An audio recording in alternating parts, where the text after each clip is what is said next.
اعوذ باللہ من الشیطان الرجیم بسم اللہ الرحمن الرحیم فجعلناها نکالا لما بین یدیہا وما خلفها وموعظۃ للمتقین صدق اللہ العظیم رب اشرح لی صدری ویسر لی امری واحلل عقدۃ من لسانی یفقہوا قولی اللہم ارنا الحق حقا وارزقنا اتباعہ وارنا الباطل باطلا وارزقنا اجتنابہ آمین یا رب العالمین۔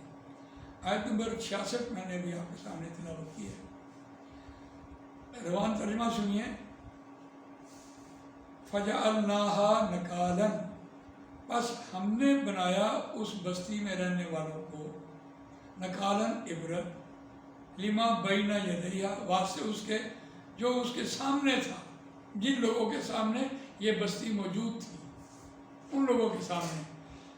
یہ یدن کی جمع آتی ہے، ویسے یدن یدن یدن سامنے کا ترجمہ دیتا ہے، چونکہ ہاتھ انسان کے سامنے ہوتے ہیں، لہذا سامنے کی بات کرتے وقت قرآن مجید ہاتھوں کی تشبیہ دیتا ہے، ہاتھ سامنے ہوتے ہیں ان کے۔ ہم اس کا ترجمہ کرتے ہیں جو اس کے سامنے تھا، یعنی جن لوگوں کے سامنے یہ واقعہ پیش آیا ان کے لیے یہ عبرت بنا۔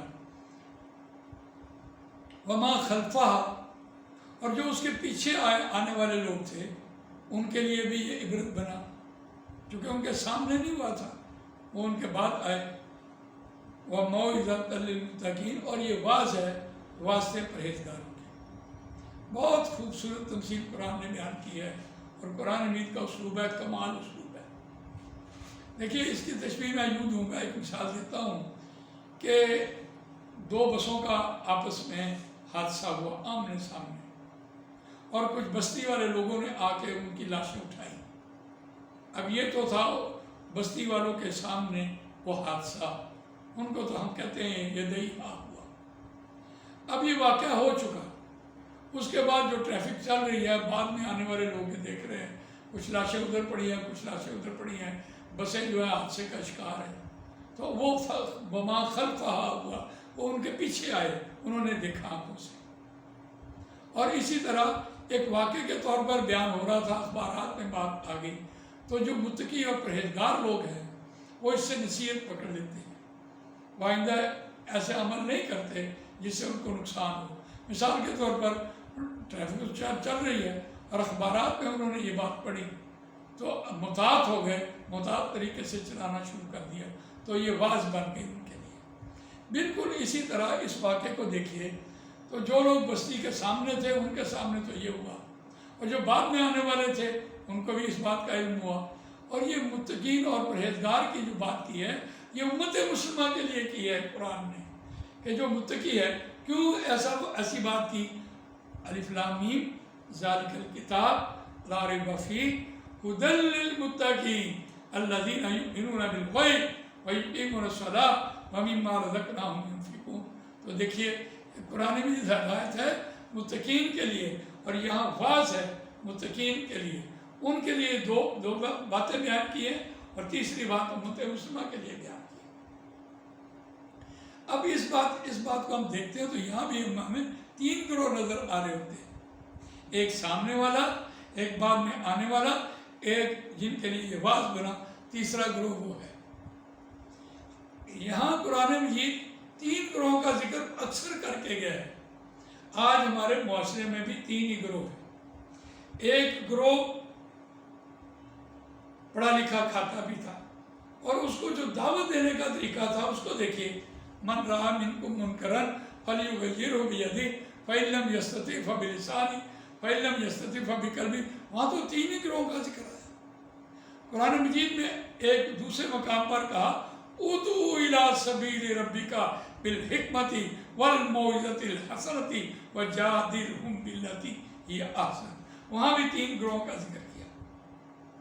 بلاؤ اپنے رب کی طرف حکمت کے ساتھ، ادعو الی سبیل ربک بالحکمۃ والموعظۃ الحسنۃ، اور واعظ، اچھی واعظ کے ساتھ۔ یہ دوسرے گروہ کا ذکر کیا، اور تیسرے گروہ کا وجادلہم باللتی ہی احسن، اور مجادلہ کرو آسان طریقے سے۔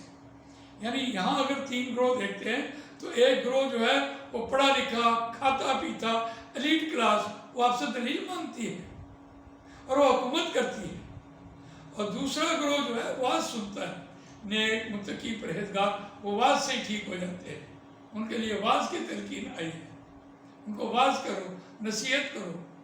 اور تیسرا گروہ جو ہے جس کے ساتھ یعنی برائیوں سے پیسے کما رہے ہوتے ہیں، وہ برائی کو فروغ دے رہے ہوتے ہیں، وہ تیسرے گروہ کا ذکر ہے۔ اس کے لیے یہ وَجَادِلْهُم بِالَّتِي هِيَ أَحْسَنُ، ان کے لیے حدیث میں کیا لفظ آئے ہیں؟ مَنْ رَأَىٰ مِنْكُمْ مُنْكَرًا فَلْيُغَيِّرْهُ بِيَدِهِ، اس کے لیے یہ تھا، اس کے لیے ڈنڈا ہے، وہ کیسے مانیں گے؟ یہاں بھی ان تین گروہوں کا ذکر آیا ہے۔ تو دیکھیے ایک تین گروہوں کا ذکر قرآن مجید نے کس انداز میں کیا کہ اس سے واز اور نصیحت جو ہے وہ تو متقی لوگ ہی پکڑتے ہیں، یعنی اس سے مراد یہ تھی کہ تم امر بالمعروف اور نہی عن المنکر کا کام کرتے رہو، اور کہاں اس بات کو مزید نکھارا تھا، أَتَأْمُرُونَ النَّاسَ بِالْبِرِّ وَتَنْسَوْنَ أَنفُسَكُمْ وَأَنْتُمْ تَتْلُونَ الْكِتَابَ أَفَلَا تَعْقِلُونَ وَاسْتَعِينُوا بِالصَّبْرِ وَالصَّلَاةِ وَإِنَّهَا لَكَبِيرَةٌ إِلَّا عَلَى الْخَاشِعِينَ الَّذِينَ يَظُنُّونَ أَنَّهُم مُّلَاقُو رَبِّهِمْ وَأَنَّهُمْ إِلَيْهِ رَاجِعُونَ۔ تو اس آیت کو سمجھیے، کیا تم نیکی کا حکم دیتے ہو دوسروں کو اور اپنے تئیں تم بھول جاتے ہو؟ کیا تم عقل نہیں رکھتے؟ تو اس میں بھی بات یہ تھی کہ دوسروں کو نیکی کا حکم دیتے رہنا تاکہ تمہاری اپنی بھی اصلاح ہوتی چلی جائے۔ تو ان آیات میں جس طرف اشارہ کیا جا رہا ہے کہ وہ تین گروہ بنے، اور جو گروہ ان کو روکتا نہیں تھا اور خود چاہے کتنا ہی باعمل تھا وہ بھی ان کے ساتھ شامل ہوا۔ آج کی دنیا میں بھی ایسے لوگ دنیا میں تو متقی پرہیزگار کہلائیں گے، اگر اس فریضے کو سر انجام نہیں دیتے تو اگلے جہان میں وہ ان کے ساتھ شامل ہوں گے جو لوگ عمل نہیں کرتے۔ جزاک اللہ خیر۔ اللہ تعالیٰ مجھے آپ کو قرآن مجید پڑھنے، سمجھنے، اس پر عمل کرنے، اس کو دوسروں تک پہنچانے کی توفیق عطا فرمائے۔